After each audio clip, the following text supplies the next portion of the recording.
Hello, Dimsdale. I'm Jet You Betcha with today's editorial, which technically makes it a Jetatorial. A midshipman was shot Thursday at the U.S. Naval Academy in Annapolis, Maryland, after security forces responded to reports of suspicious activity and cleared a building.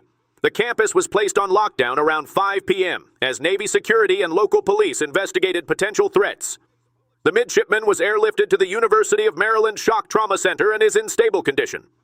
Officials stressed that there was no active shooter threat, and Maryland Governor Wes Moore's office said there was no credible threat to the academy. Representative Sarah Elfreth thanked first responders and medical staff, noting such incidents have become increasingly common. The academy later confirmed the lockdown was precautionary. In other developments, many U.S. schools are adopting phone-free policies after studies showed students learn better and face less bullying without phones.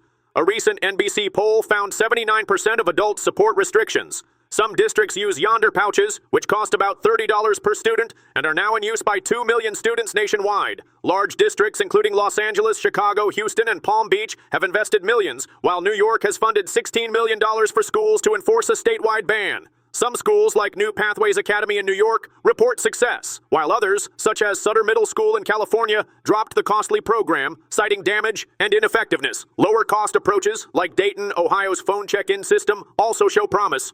In another update, a new study in Nature Climate Change finds rising U.S. temperatures are increasing sugary drink and dessert consumption, especially among lower-income and less educated households.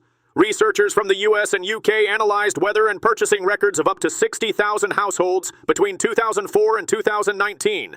They found that when temperatures range from 54 to 86 degrees Fahrenheit, Americans consume about 0.4 grams more sugar per degree Fahrenheit per day, adding more than 100 million pounds annually compared to 15 years ago. Men, outdoor workers, and poorer households were most affected. Experts warn this trend could worsen obesity and diabetes risks, particularly since sugary drinks are aggressively marketed to disadvantaged communities.